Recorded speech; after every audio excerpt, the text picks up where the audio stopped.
O governo Lula demitiu nesta quinta-feira o coronel de reserva Anderson Freire Barbosa, que num grupo de WhatsApp disse que o Alexandre de Moraes tinha roubado as eleições e ainda chamou o Lula de ladrão. Olha a mensagem dele: as pessoas estão esquecendo, as eleições foram roubadas sob a liderança de Alexandre de Moraes, desde a soltura do ladrão, que todos os atos perpetrados em favor de Lula na corrida eleitoral. O cara é da reserva, mas estava contratado por tempo de serviço como diretor de uma escola superior de treinamento militar do Exército. Corretíssima essa demissão, aliás, demorou, porque desde quinta-feira da semana passada que ele escreveu isso no WhatsApp dele, no grupo para mais de 100 pessoas. Se diz que a eleição foi roubada, o que é que ele quer do governo Lula ganhando dinheiro, hein? E hoje teve mais um deputado bolsonarista indiciado pela Polícia Federal. O nome desse deputado aqui é o cabo Gilberto Silva, que eu nunca ouvi falar na minha vida, tá? Ele foi indiciado porque ele fez acusações mentirosas contra um delegado da Polícia Federal responsável por indiciar o Bolsonaro no caso da joia. Ele é o segundo deputado indiciado no mesmo caso. Semana passada, quem foi indiciado foi o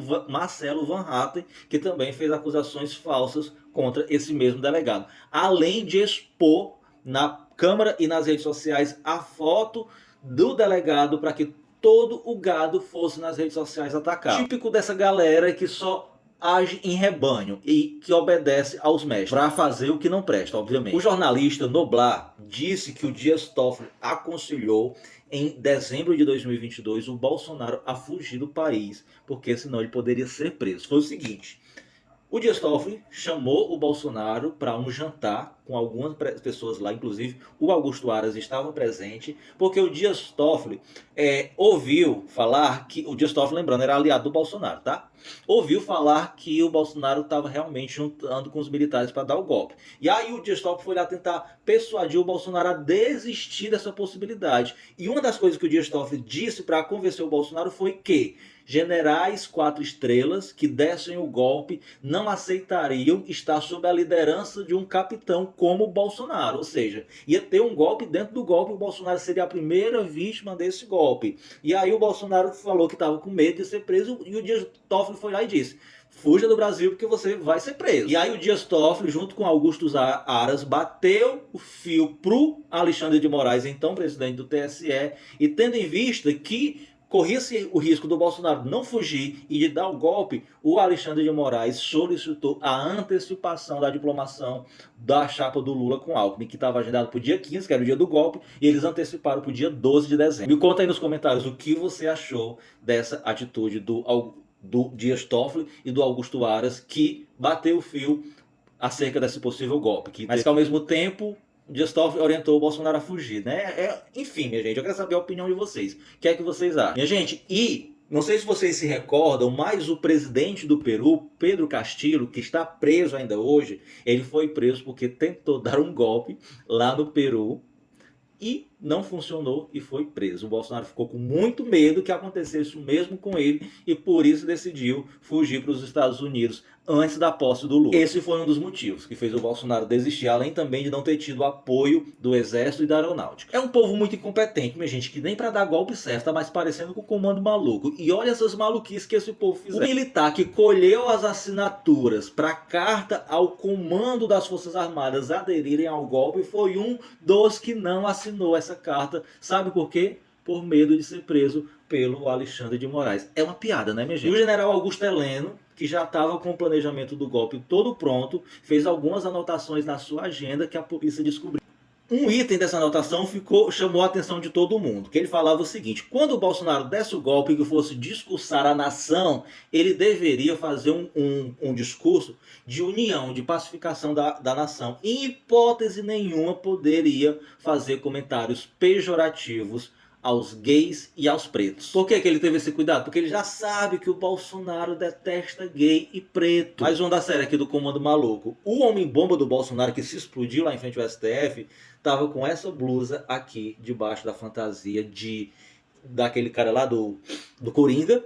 E a mensagem escrita assim: efeito dominó só é possível após a queda da primeira pedra. Ele achava na mente louca bolsonarista dele que quando ele atingisse a bomba iria iniciar uma guerra civil, que todo mundo ia fazer atitudes semelhantes a dele. E os grupos bolsonaristas estão assim moendo de raiva dos alto comando dos militares que não aceitaram a proposta de golpe do Bolsonaro e passavam na cara deles que eles tinham todo o luxo possível que o Bolsonaro proporcionou a eles, incluindo o Viagra, e que na hora que o Bolsonaro precisou deles, tadinho, eles foram uns traidores. Eu só gostaria de entender o que é que passa na cabeça de um cidadão que só vota em políticos que trabalham todos os dias contrários aos interesses do povo pobre e trabalhador brasileiro. Esses 3 deputados aqui, ó, da direita e da extrema direita, estão propondo uma emenda à Constituição brasileira para prejudicar o trabalhador. A primeira modificação que eles querem fazer é que o salário mínimo seja reajustado